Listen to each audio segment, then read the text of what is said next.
So the question is, how do you balance work and family? After you leave work each day, many of you have a family that you can't wait to get home to. But here's the thing, walking in that door doesn't mean it's always sunshine, rainbows, and lollipops. You know, it's never easy juggling a job with a family. Anybody who says it is a lying dog. Being a parent is hard work. And that's why I'm here in this video to provide you with a strategy to save your sanity in parenthood. Hi everyone, I'm Dr. Mike Thompson. Hey, I have a YouTube channel on everything related to training your brain for a better today and a better tomorrow.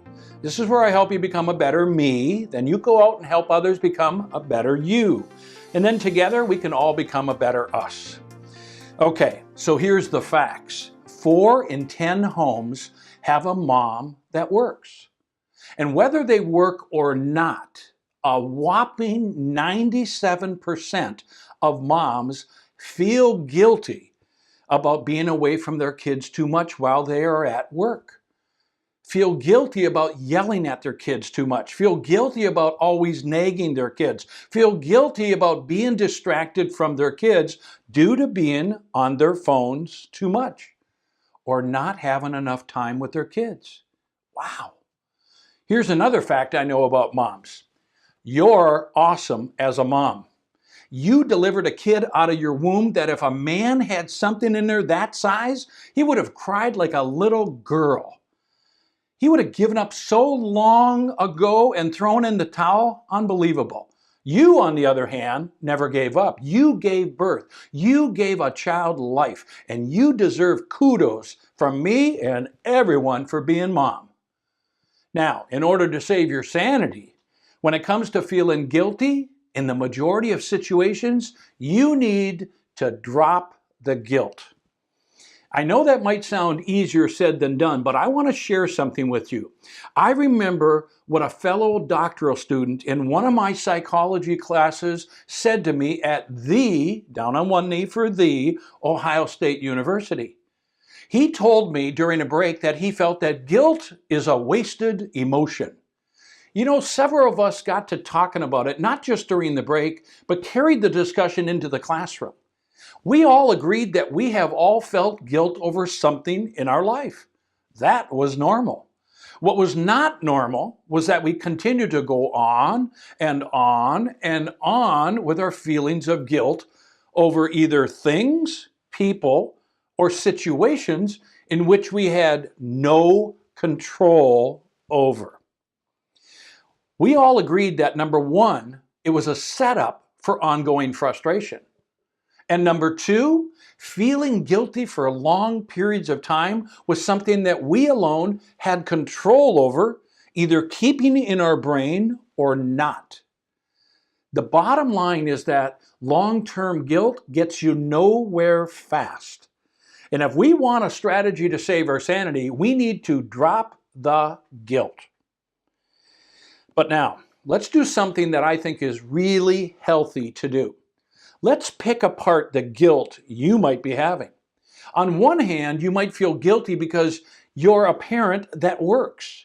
And because of that, you're away from your kids more than you want to be. In these situations, I'm suggesting that you drop the guilt. Why? Because it is what it is. Unless you can make it in life without going to work, it's not something you can change easily. So, drop the guilt. Now, on the other hand, if you're feeling guilty because you're yelling and nagging at your kids too much, or you're on the phone too much when you're with your kids, now that's different. If you're feeling guilty over those things, then what's your guilt telling you?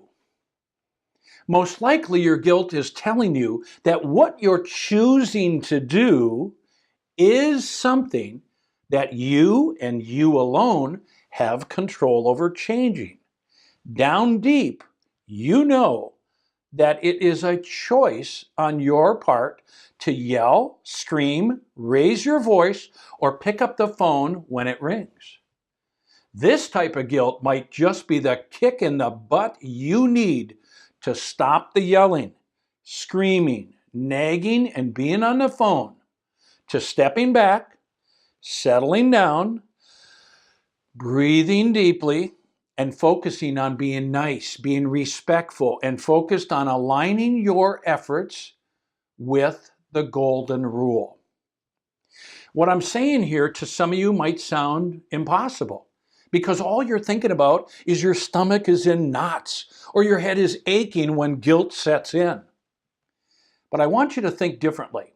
It's all about how you choose to deal with guilt once it enters your brain. See, I'm suggesting that what you want to do is to turn guilt around and turn it from a feeling that you want to run away from to a feeling that is an opportunity for you. Think of guilt like a flare in the air that gets you to pause for a moment. It gets you to step back and reflect. If you treat guilt with purpose, then you can use guilt to change your bad habits, your poor choices, strengthen your resolve, your resiliency, your character, and your relationships. And when you do this, you turn it around into a valuable life lesson that you yourself can learn from and then pass along to your kids. Okay, do me a favor and please leave your comments below. Let me know what you're thinking after listening to this. Before you leave this page, be sure that you hit that subscribe button if you haven't done that already. Please hit that thumbs up button and share this video with those people in your life that you think would benefit from what I said. Hey, you do me a favor, you take care, and I'll see you on the next video.